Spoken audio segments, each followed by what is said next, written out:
সবাইকে thank you জানাচ্ছি যে একটা বসার অন্তত জায়গা হয়েছে। আমরা লজ্জায় একটা কথা বলি না, এখন এই পার্লামেন্টের সেকেন্ড মোস্ট জুনিয়র হিসেবে একটা কথা বলছি মানে আপনাদেরকে, সেটা হচ্ছে যে আমাদের একটা ইউনো মহোদয়ের একটা গাড়ি থাকে, উপজেলা চেয়ারম্যানের একটা গাড়ি থাকে, আমরা ভাড়ায় গাড়ি চালাইতে হয়। আমাদেরকে যদি আমরা লজ্জায় এটা বলতে পারি না, আমরা এটা লজ্জায় কোথাও বলতে পারি না। এখন আমাদেরকে যদি একটা বসার ব্যবস্থা করে দিছে, এখন মানুষের কাছে যাওয়ার জন্য যদি একটা গাড়ির ব্যবস্থা করে দেয় তাইলে আমাদের আমাদের জন্য একটু সুবিধা হয়, মানুষের কাছে একটু যাইতে পারি। মাননীয় স্বরাষ্ট্রমন্ত্রী কিছু বলতে চান? স্পিকার, মাননীয় স্পিকার, আপনাকে ধন্যবাদ। আজকে এমপিদের প্রাপ্তির পরে অপ্রাপ্তির খবরটা বলতে চাচ্ছিলাম না।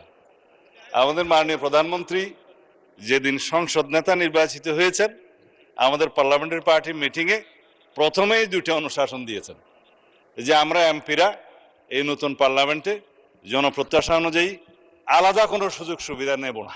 সংসদ সদস্য নিশ্চয়ই অফিস পেয়ে খুশি হয়েছেন, আবার গাড়ি না পেলে নাখুশ হবেন। তো সেই জন্য কিভাবে কি করা যায় সংসদ সদস্যদের যানবাহনের ব্যবস্থা, সেটা আলাদাভাবে আলাপ আলোচনা করে সরকারি দল বিরোধী দল একটা বিহিত ব্যবস্থা করার জন্য আমি মাননীয় প্রধানমন্ত্রীকে অনুরোধ জানাচ্ছি। ধন্যবাদ মাননীয় স্পিকার। মাননীয় বিরোধী দলের নেতা বলুন।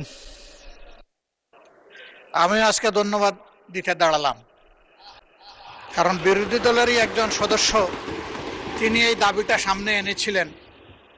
ট্রেজারি বেঞ্চ থেকে এটাকে কগনিজেন্সে নিয়ে বাস্তবায়নের উদ্যোগ নেওয়ার জন্য আমি ধন্যবাদ জানাই।